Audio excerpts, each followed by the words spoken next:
Hello, Barbie. Let's go party. It's the Untitled Film Project Podcast, and we're talking about Barbie the movie, where everything that happens in Barbie land is perfect.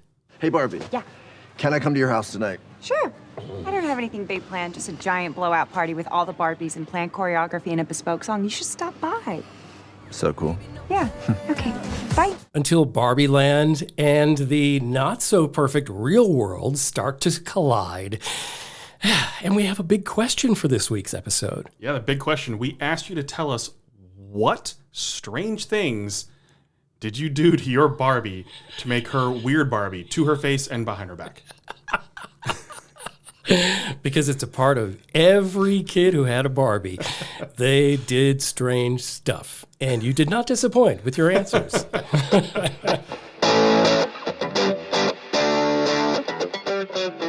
Let's get our initial takes on Barbie the movie, starting with Justin B. Bradford. This movie has so much more depth than I even expected it to. Just after the trailers, even though with the trailers we knew there was going to be something more to this. It wasn't just a movie about a toy. There's going to be a take on society. It's Greta Gerwig. Right. And Noah Baumbach. We knew there was going to be some extra take on there that was going to be thoughtful and provocative and offer a different point of view. And they knocked it out of the park. I've seen this movie twice already because Barbie is that good. People may roll their eyes or they may think, oh, I'm sick of hearing a Barbie. Shove it. This is a statement piece on society. And it truly is a statement piece on society. Barbie has been this toy that has been tops in the world for decades. It is just known across the world. There's so many ripoffs of Barbie. That's how you know it's a cultural icon. It changed the entire doll industry. It changed everything. Just with the opening clip shows how it changed the doll industry, how it changed the toy industry in general. And this movie accomplished so much in its take on society, in the way it does a 180, in the way it's showing what women have gone through and continue to go through day in and day out, whether it's with family, whether it's through jobs or career or through relationships or whatnot. The take that they had on Barbie was just absolutely incredible. Then you couple that with Margot Robbie, who is absolutely incredible, Ryan Gosling, who has such great chemistry and pulls off his role so well, plus a great ensemble cast, plus a killer soundtrack, plus amazing production design, plus amazing costume design, plus witty writing, and writing that just makes you laugh so much, plus a great monologue delivery from America Ferrera. It hits the nail on the head so very much, and I just thoroughly enjoy it, and I'm glad to see so many people in the audience enjoying this type of film, even young people and mothers taking their daughters and being able to see strong characters in action and being able to see a statement on society that's going to create a discussion material for them at home. This movie accomplishes so much more than I even thought it would, that I have to give so many props to it. I thoroughly enjoyed it. I can watch it over and over and over again and pick up more on it. Well, listen, Jim, and I plan to go again because there was no way. I mean, my sponge was fully soaked with all that they put into this movie. They had, I think, one shot at this movie at a feature film level, and it exceeded the high expectations that I already had for it. There was so much going on in this movie, so much to enjoy. At whatever level you took it at, I think it just did it perfectly. And I really enjoyed that whatever your take on Barbie was, be going into this, like, oh, Barbie was my favorite toy. Or, Barbie set women back, decades, and she was the worst thing for women. Like, whatever your take was, this movie addressed it head on. They usually used comedy, but also made their point. And I was just so amazed at what they were able to pull off. Greta Gerwig gave this movie gravity and weight that, to be fully transparent, I saw Oppen Barbie. Okay, so I saw Oppenheimer before Barbie, and I think it was a great way to do it because I needed to cleanse my mind from Oppenheimer. But I also didn't expect my head to explode like an atom bomb with what they were giving me in the Barbie movie? Jeremy. This is Jeremy, and my my initial thoughts are I didn't know what to expect. I didn't know what to expect because the previews didn't show us a whole lot, right? It's just all of a sudden they're just kind of dilly-dallying around, and they're on a beach, and they're having some fun, and you're like, okay, what could this possibly be about? So I went into it thinking, I kind of heard some rumors, maybe even from you, Bradford, although I don't remember for sure, that, they go into the real world. So that's about the extent of what I knew going into this film, and I could not have left in a better mood. Mm-hmm. Those are my initial thoughts on Barbie. Oh, where do we start getting into the meat of this movie, Barbie? Because there is so much to draw from. I'm just going to go eeny, meeny, miny, Jeremy. I don't have a whole lot to say that you guys have not already said. And I say that because, one, I'm saving something for my final score, but also because I know Bradford's probably going to go on some sort of rant of some kind. And so therefore, for the sake of that. Love a good rant. Yeah, I don't want to, they got to catch steam, I don't want to get in the middle of that. So I'll just say that I thought, I was, again, surprised that this movie was so good. Not that it was Greta, not because of the direction of the actor. Like, obviously, the ensemble cast is bonkers stupid. Okay, it's great. Yeah, it's so good. But it's just like, what are they going to turn Barbie into? Right? Like, He-Man, like if you're going to the toys that I had, right? Or Transformers, it's like, okay, like they're robots, or He-Man, he's a muscle-bound guy, he's a superhero kind of, like there's not a story there. Barbie was literally anything. Like she had all kinds of different outfits and jobs and whatever the imagination of the person enjoying the doll. So I'm like, how are they going to build a full-fledged feature film about this? I mean, it was a 3-run home run, you guys. It was unbelievable. Yes. So I know it's more of an initial take, but I just, again, don't want to steal any of Bradford's thunder. No. So I'm going to just let him take it. If I find something, I'm not ready yet. yet. I'm not ready for my rant yet. I've not worked up to it. But I did want to bring up, and just in terms of what I thought's funny, if you go to IMDb and you go to Barbie, and you just see how many people are listed as Barbie. Yeah. Because they don't assign the character Barbie. They don't assign President Barbie or Dr. Barbie or anything like that. There's literally like 20 Barbies. In the end credits. And it's in the end credits. Yeah. I love that. I love how they just dove right into it. Even with Google, how you would type in Barbie, Greta Gerwig, Margot Robbie, Ryan Gosling, and Google would just sparkle and change and everything. I just love the way they just fully entrenched themselves into Barbie. It's the little things for me in terms of production design. I love the set in Barbie Land. The set was absolutely fantastic what they did with that, but also bringing in that magical animation. Every once in a while, you would see certain things to bring the live action into it, with whether it's the Kens with their power Ken moves, or or the little sparkles of joy going on, or tossing an outfit from the top of the Barbie dream house, and it would stop, and then it would highlight with glitter the name of that outfit.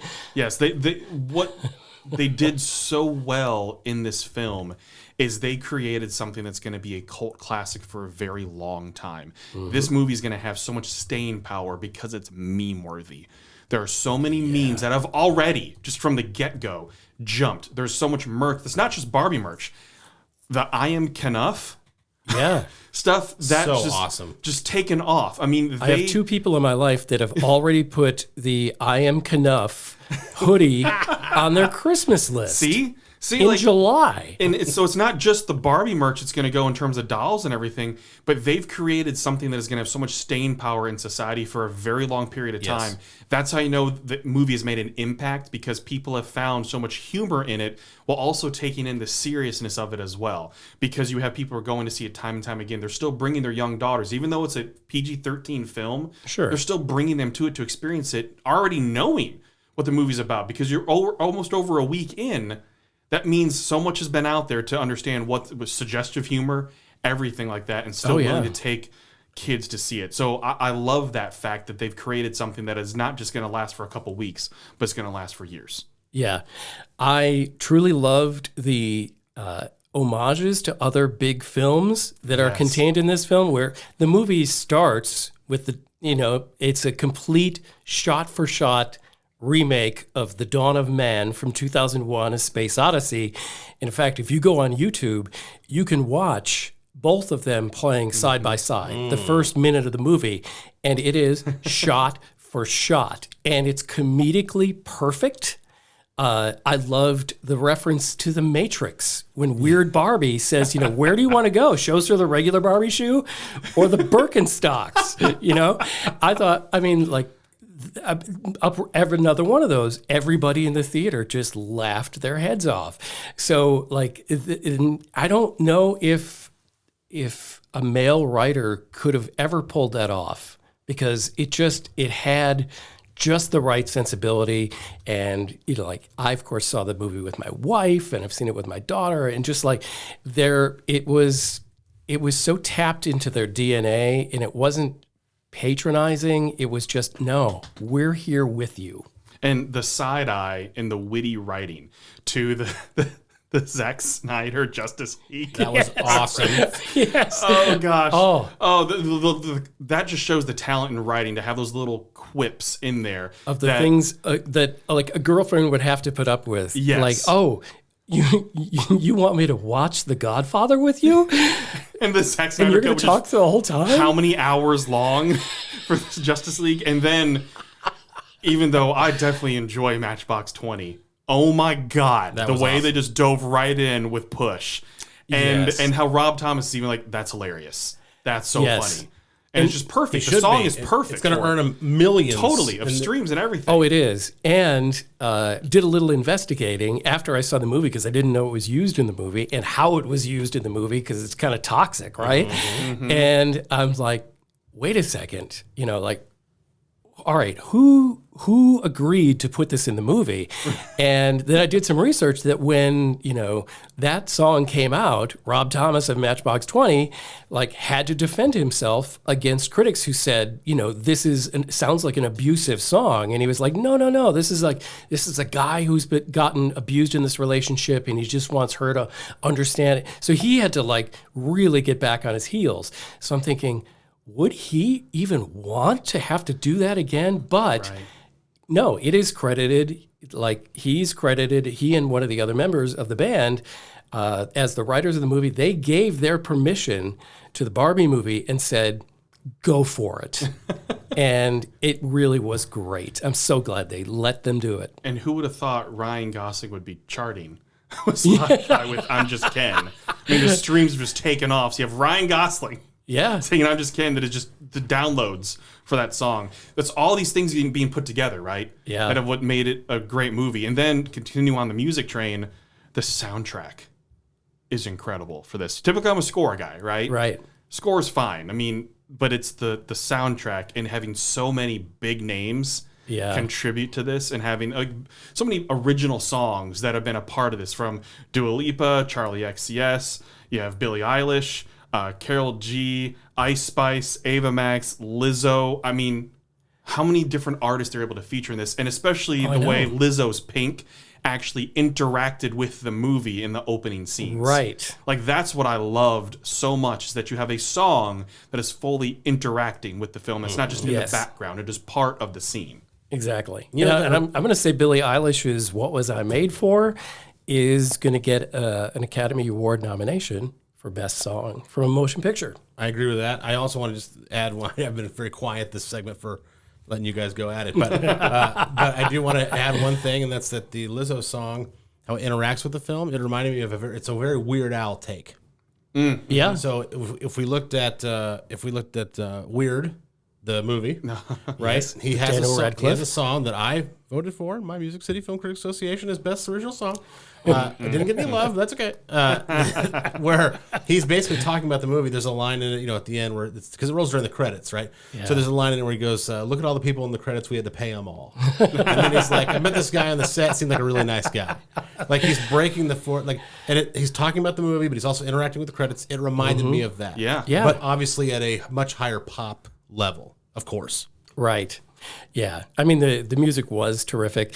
The casting, I could not imagine a better cast. Margot Robbie is a no-brainer. Somebody asked me, they said, online, what did you think of casting Margot Robbie? And I'm thinking, Is there anybody else? I know. I mean, that was the silliest question I got. Well, especially how they even address it when she's like, "I'm ugly." It's like a note to the Helen Mirren. If you want note to the producers, don't pick Margot Robbie for this role. Yeah. If you're looking for sympathy there. Yeah, a terrible example of it. Like that self-awareness within it too, that again, every single piece you're putting together make it a blockbuster hit type of movie in a way that's not just action blockbusters that you typically think of in the summertime. You're thinking of action movies or superhero. This is a blockbuster in a completely different way because it is checking again all those boxes off of, did it do this? Did it do this? It has all those things checked. One of the things I'd like to bring up is, because there's so many themes, I will never get to them all, but there is an evolution theme, right? So you can just look at the dolls and say, Barbie started out as the, striped, swimsuit wearing, doll. And then she evolved over the years and became, everything from astronaut Barbie to, you name it, President Barbie. And, but then there's the evolution of the people that played with Barbie. And that played out with America Ferrera as, somebody who works at Mattel and, played with Barbie as a kid. She's got this, sullen, preteen girl who doesn't want anything to do with, hates Barbie.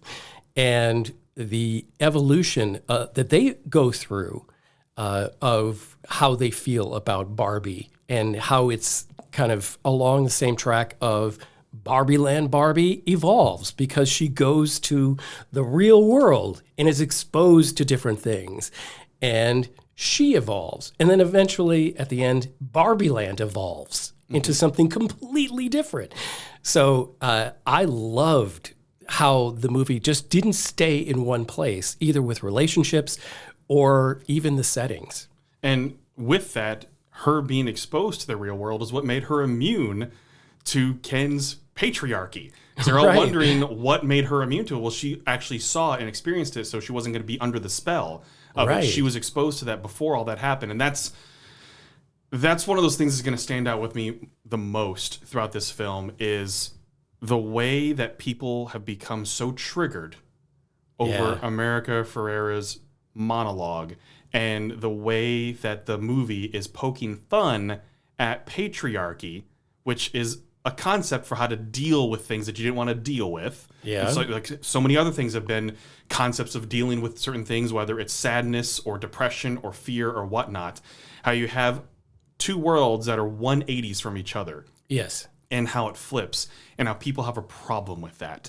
And to me, that is absolutely hilarious. It's like, so you having a problem with them exposing real life issues that women go through every single day, you have a problem with that being portrayed on screen and actually being satirical. And it's hilarious to me that people have an issue with that because it's those same people that are saying the movie's awful, but it's because they're being exposed. And they're proving the point. Exactly. By being, in this outrage culture, okay, what are we going to get people outraged about today? Barbie. Because it's already out of everybody's mind. I just thought anybody that took issue with these things and, said, that's because you're only living in one of the lands. Right. You're not living. You're not evolving throughout the movie. Both sides evolved. Both worlds evolved in different ways. And so it's just satire is something that's not for everybody. So I'm so sorry if you're not intelligent enough to get satire. Because that's what I'm saying. If you have those kinds of problems with this, then you're a dumbass. Yeah. And I went so far as online to say that if you are a guy who does not have female friends and only stick to your typically male stuff, and you only watch SportsCenter, and you only play video games, and you don't venture outside of this world, you look bad in this movie, and you're going to hate it. Because you're the problem. It's you. You're the problem. It's you. But again, in fairness, the movie takes it to the extreme the other way, and Ken, making it horrible, and you come to realize that neither extreme is a good one. Right. So right. I mean, that's a great theme to end with. So if you watched half of this movie, you're not going to get to where the movie gets to. Well, I just love how Ken wanted to give up when he found out it wasn't about horses.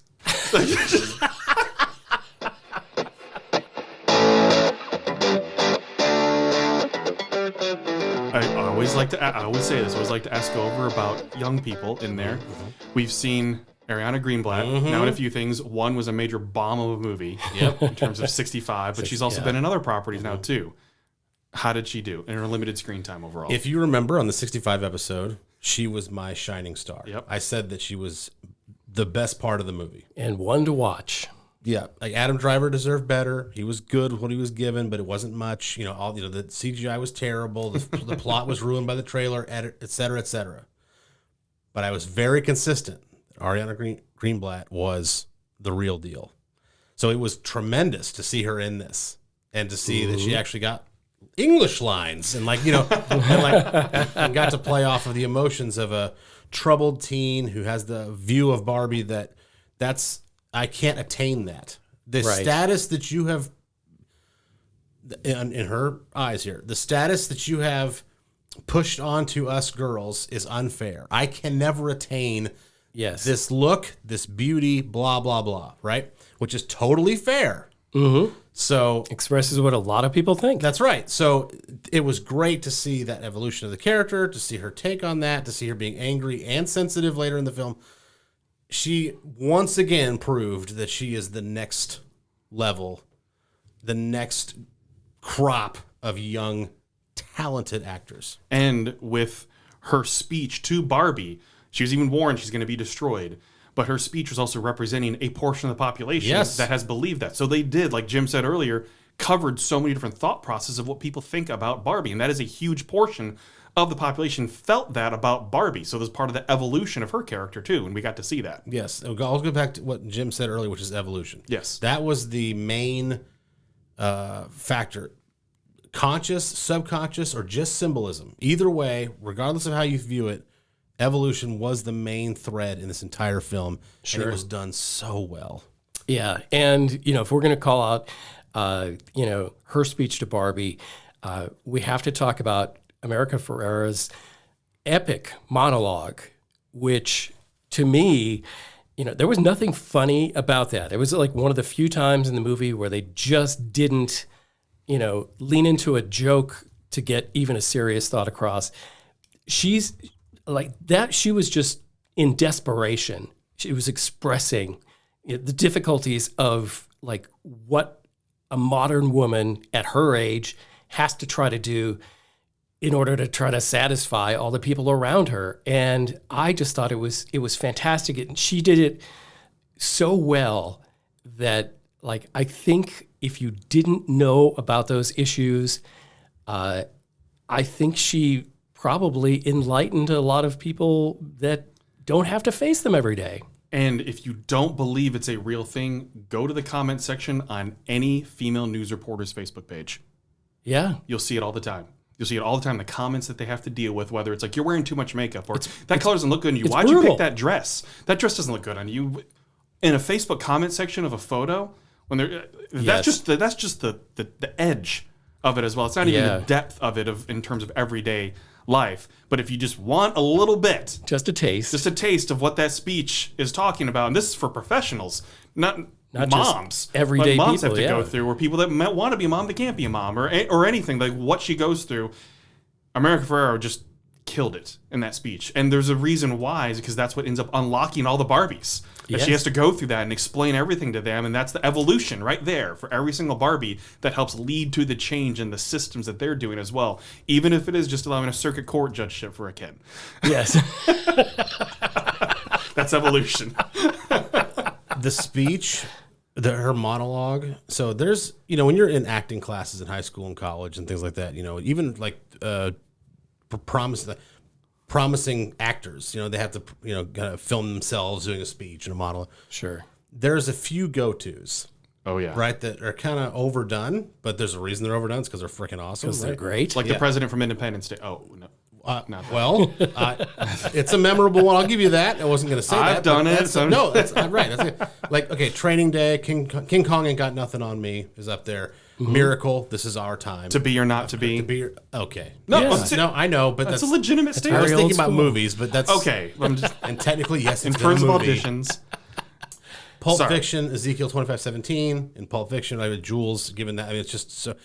Those are used all the time. This is the next one. Oh, yeah. Yeah. America absolutely. Ferrera's "I Am a Woman" or however it's impossible to be a woman. That's what I think that's what she said. Yes. It's impossible to be a woman speech will be used ad nauseum. I'm sorry, college professors everywhere, in your acting classes for the next 5 years. That's right. It's so good and so great. And Jim put it perfectly. This is going to be my final score, but I'll say it now anyway because it's a perfect segue. It's if you are a guy who does not have a daughter, that's an important piece. That speech, if you're listening, will enlighten you. Yeah. You don't have to subscribe to everything.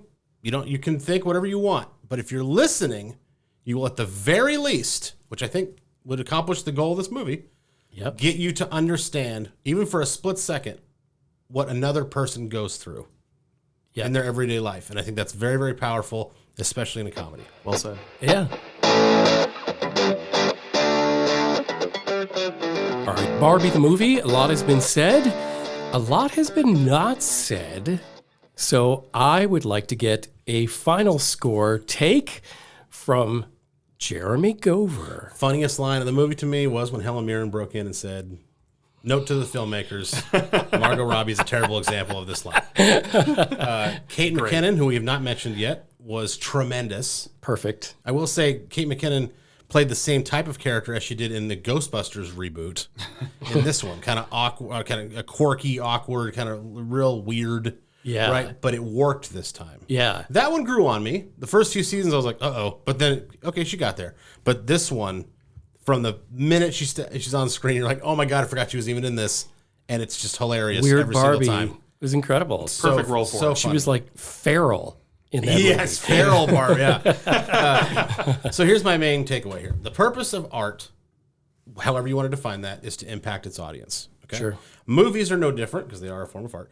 But we see movies more often than not that are just there for entertainment. They're not really art pieces. Everything Everywhere All at Once is an art piece. Okay? But Geostorm, calm down, is not an art piece. It's just what I came up with. I'm so sorry. I didn't mean to bring that reopen. At least it that wasn't wound. Moonfall. I know, sorry. So He's suffering the slings and arrows. We're bringing Shakespeare into this thing. Yes. they're fun to watch, but they don't impact you necessarily. They're just Yeah. kind of like, okay, they're just a thing. Okay, dramas typically do this. They impact a lot because that's what they're meant by their nature. That's what they're meant to do. Yes. Okay, they're meant to impact you in some way. Usually it's emotionally, whatever it is. Action movies can, depending on what it is. Take the Terminator series, for example. Okay, they get you thinking quite a bit. Oh, are robots really the future? Is AI really the way to go? Are there dangers with this and that? Should we go back in time and fix some things if we could? Those movies, and just use that as one example, can impact you even though it's not a drama, right? Right. Okay, comedies are even less so. There's very few comedies that I would say, like Christmas Vacation, Tommy Boy, and Swingers, for example, are three of my favorite comedies of all time. None of them impact a wide audience other than just, that was freaking hilarious. Or I might be able to relate to that character. But Or they're not really having something to say. There's no deeper meaning to what they're it's just, accomplishing. we're just here to... They're entertaining. Correct. And so but this movie is art, even though it's a comedy. It accomplishes everything we've talked about already. And not only is it great performances and great directing and great set design and a great message and all those things, but it impacts the audience no matter where they're at. Now, that can be for good or bad, okay? But I would say, 80% of the people that will see this are impacted in a positive way.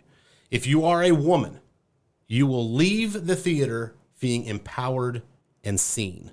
And that there's nothing like that. Nothing can replicate that on an everyday basis. It takes a very, very special thing, whatever that may be, Yep. a song or whatever, to do that. And that Barbie does that. If you have a daughter, so if you're a guy, for example, and have a daughter, you will leave the theater thinking, my daughter can do anything she wants. Yep. You may think that already, This will validate that. Barbie will validate Confirmed. that that your daughter can do whatever the hell she wants to do if she puts her mind to it. If you're a guy and you don't have a daughter, and that's a very important caveat. So there's no, like, you may be married or have a girlfriend, but there's no, or sister maybe, or a mom that you really look up to, but there's no, your kin is not, you don't have a daughter, Right. you are not a woman yourself. If you're listening, it will enlighten you. Therefore, because of all of that, this is such a powerful movie that should be up for an Oscar. It will not win, but I believe it should be nominated for Best Picture because just by the nature of the fact that it's a comedy and it has so much to say, it brings the laughs, but it also brings heart. It brings realism into it speaks to culture and our current society. The only issue I had with it, and I do mean that, I think it really is the only issue, is I felt at times, not all the time, at times I felt preached to. We've talked about it on this show before, where I can subscribe to your cause 100%, okay? But if I feel like I'm being preached to, I revolt. There's a psychological, I don't care. Wrong sides of the magnets facing each other. I don't want to hear it's it. going to repel. Even though I'm on board. Yep. I don't want to be in this conversation. And there was an element to that. It was not prevalent through the whole thing, but there were probably three at the most, but 2 to 3 pockets of maybe dialogue or a scene or a situation or whatever it was, and I wish I could remember what they were, where I felt like you went over the line. Trying too hard. Yeah, like you had me until that one line, or you had me until that one character showed up, or you had me until whatever it was. And it was very infrequent, but it happened. And I think for that reason, you're going to hear a lot of good-mannered people be resistant to seeing it because we're not talking about the 10% now, right? If you look at a spectrum, you go, okay, 100% of people, 10%, they're not going to like it no matter what you say. It's just not going to happen. The other 10% are going to love it if it's a pile of dog crap. Like, sure, those are extremes that you're only worried about the 80%. And I mean that there's factions of that 80% that would probably want to like it or would at least hear the message, but they've been turned off by those 2 or 3 moments. Maybe that's subjective, maybe it isn't. The bottom line of all this is I give it a 9. It is a tie for my score for Oppenheimer, but Oppenheimer is a better movie. That is the best picture still of the year. This is so close. It just loses ground because Oppenheimer was more of a directional showcase. Like the directing of it was was so amazing. This is more real, like to today's society, and therefore creates more of a punch. And I love it for that. Barbie gets a 9. Excellent. Justin Bradford. Let's score Barbie the movie. Gopher said a lot of things. He did. Some of those people are just not beach enough. And That's true. They might need a beach off. Or they were... No, we're not beaching off anybody. No beach offs? No beach offs. Were they not beach enough? I don't know, because what I do is beach. I'm not trained to do that. I'm just trying to stand right here. I'm trained to beach. I can beach. There are few times when you can say people are perfectly cast. Those do happen. Very few times. But very few times where they can say perfectly cast. Margot Robbie is perfectly cast. Because I, right now, cannot think of another actress that would pull off that so beautifully in terms of look, in terms of emotion, in terms of just range. Because Barbie shows range. Margot Robbie shows incredible range in this film. So much. And it just shows why she's so stellar, that she can take the role of Barbie and make you feel totally emotionally invested and connected to her. She's playing the role of stereotypical Barbie, too. Yes. It makes you feel connected to her with the way that she portrays the character so freaking well. Ryan Gosling, I think there's some people that said, oh, is he too old to play? No. Ryan Gosling, he gets it. He is fantastic. He is so good. And I know some people were joking, well, he's just a side character. Yeah, because he's and Ken. Like, it's Barbie and Ken, and it changes. And it's one of the points of the movie. Exactly. Right. It changes after the fact when there's that evolution that takes place. But the casting of the ensemble, I think Will Ferrell, I start to enjoy him now more when he is again like a character. He just plays these side roles, and he doesn't have to have that pressure of being the lead right now. I enjoy him in these roles right now, like what we saw in Barbie. And even then, it's the realization of, that's not what it was about. It's like, sure. Rhea Perlman, I love seeing her and her portrayal there. And then you just add the whole variety cast of Kens. I mean, Michael Cera as Alan. Oh my God. Like, the only one that really, at the end of this movie, nothing gets resolved for. No. Everyone else has all of their things addressed and corrected, except Al. Well, maybe Midge. Midge is just like, oh, I thought she was just continued. That was funny.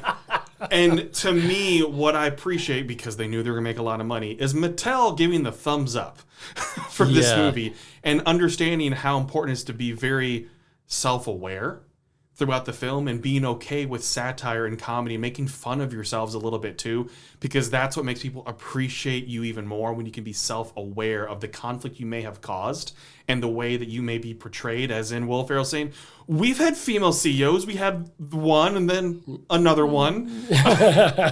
So for Mattel to blatantly just be accepting of being made fun of, I appreciate that. And they accept it because they know they're making a ton of money off this as well. Doesn't hurt. But that shows a lot, because not every company would be okay with being made fun of like that. For even suggesting it, even though if it's going to bring positive PR overall and money, they would not want their name soiled like that in a film. 97 companies out of 100, I guarantee you, are like, well, just take out that line and we'll okay the whole project. Yeah. Right. And Because Greta they didn't Gerwig, have to say it. right. Mm-hmm. And Greta Gerwig fought for a lot of things. She did. In this movie. She really, truly did. So I appreciate Greta Gerwig as a filmmaker. I appreciate so much about this film. I think it's important to see because, as Gover said, it is a piece of art. Because as I was saying before, it ticks off so many of these boxes. And you start thinking it's not just a comedy.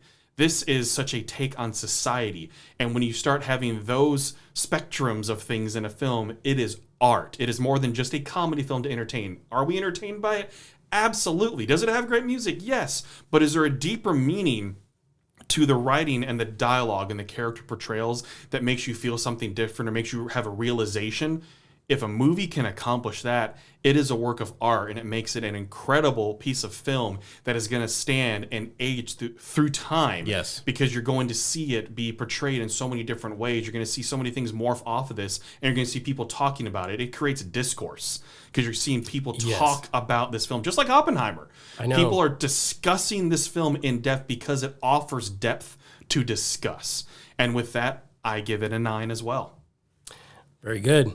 You know, there was so many great things you touched on. As far as Margot Robbie, I can't give her enough credit because she had, let's just go beyond the looks.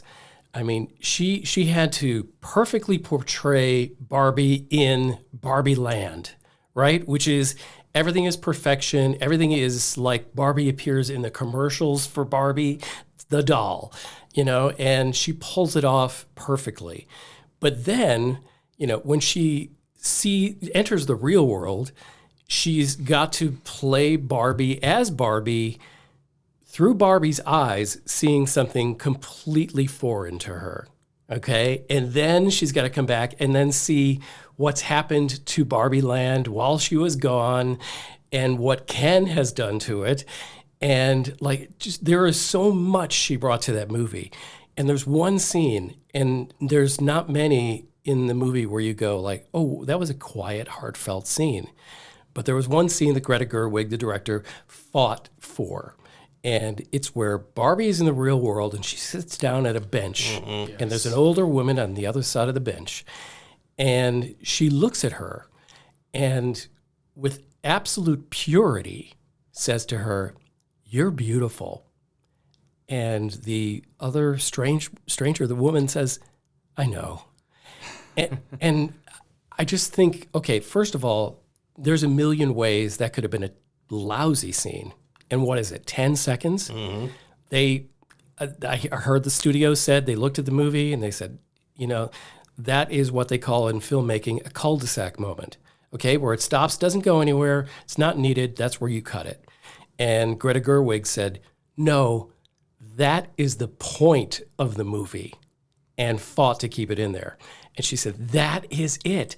And like, it resonated with me, well, along with all the jokes and everything they did with the set design and choreography and just like everything, just stellar across the board. If I'm going to give it any kind of criticism, I'm going to say maybe they tried to pack a little too much into this movie because, I mean, it's a lot, right? But it is making me go back and see it again. I liked Will Ferrell. I thought the Will Ferrell and the rest of the executives of Mattel didn't need to reappear in Barbie Land. I thought that was a cul-de-sac. That was unnecessary. A literal cul-de-sac. Yeah, exactly. Of houses. Yeah, exactly. So, like those are very minor things. And I think when I first walked out of the theater and I was like scoring the movie, and I did so on social media, I think those things weighed a little heavier on me, those little criticisms. And I gave it an 8.5. But this is a movie that I've thought about every day since I saw it. Okay, so going on now, we're, 15, 16 days since I've seen the movie. I don't know, it feels like that. But like every day I've thought about that movie. And so I have readjusted, and I will also hit a 9. This is a near perfect movie that will be remembered for a long time, and it should be.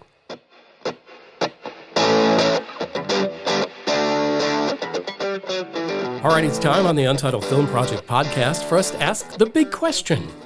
All right, we asked you on social media, so make sure you're following us because we can do more of these as well. Untitled Film Project Podcast. Okay, we asked, tell us, what strange things did you do to your Barbie that might make her Weird Barbie? Everybody did something with their Barbies, with a few exceptions of answers that said, I kept mine perfect. That was not the norm. That was the exception. And you brought us your memories, and let's share them with everybody. Jeremy Gover, kick us off. Kay Staley said, I chewed the feet off my Barbies because I was a nervous kid. Oh. My mom blamed the dog. So she got away with it, too. Which is really sad. Oh, that puppy went through some unnecessary My daughter chewed arms and hands and feet, and she just, I don't know, there's a lot of chewed Barbies out there in the world. Well, that plastic is pretty satisfying, actually. Yes, it is. Yeah. It's not He-Man plastic, not satisfying. Barbie plastic, Stretch Armstrong, toxic. yeah. Yes. Yes. Lawsuit, recall, toxic. What do you got, Jim? What's yours? All right. Jill Krajewski said, I always threw my Barbies in trees so they'd get caught by the hair. Then I'd fling other toys at her to rescue her, in quotes. I applaud the creativity of that. Yeah, she made a game and a sport out of it. Yes, that is pretty awesome. That sounds very only child to me. And it does. Yes. And I would also bet that the first one was probably an accident. Right. And then he got caught, and she was like, holy crap. This is game. This This is fun. is really cool. And then the next day, she did it, and the next day. Okay. Just, I've not read these previously, so I'm just pulling the card up now to read it live. Okay. Let's see. Yes. This one is from Blaine Hodge. 3. Cut the hair off my sister's Barbies, retaliation for her destroying my Hot Wheels. Revenge. Don't we see that? Is it Toy Story? yeah, well, that's probably in Sid's house. Doesn't Sid take the characters of his sister Yeah. Yep. and then makes like Frankenstein's out of them? Yep. Yeah. Ugh. You are Sid, my friend. You do not want to be Sid. Kate Laud Howdy says, every Barbie I own ended up with a magnifying glass and a sun-induced hole. Thanks to my older brother. So again, we have a revenge type of thing going on.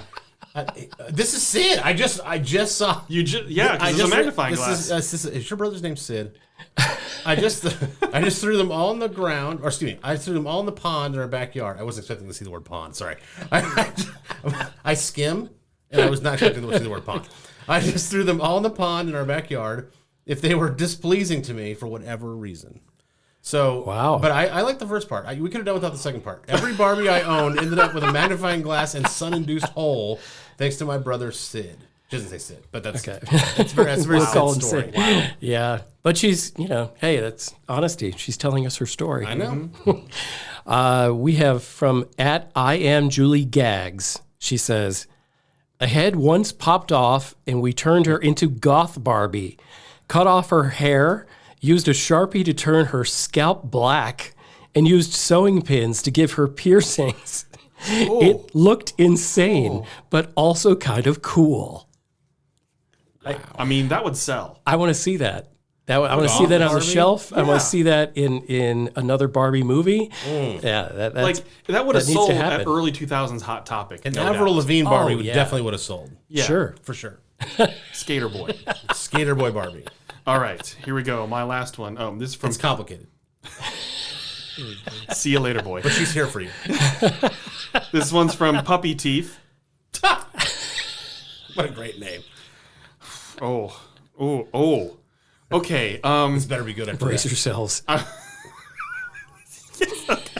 just getting a visual Can we here. get through Sorry. it? Yes. I would take their heads off and put them on the blades of the living room ceiling fan. ... So that the next person to turn the fan on got showered with decapitated Barbie head. I applaud that one as well. The visualization Yeah. of this. Puppy Teeth, absolutely. Is that the last one? Because it Yes. certainly should be the anchor. Yes. That's the best one. That's a drop the mic, drop the Barbie moment right there. Yes. Can you imagine the music playing during that? I want to see the TikTok of that happening. Of the person going, what the? It's the Yeah.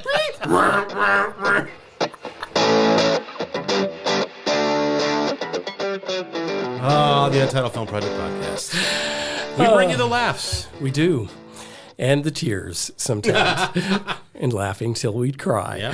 Yeah. We thank you for joining us. It's Justin Bradford, Jeremy Gover, and Jim Chandler.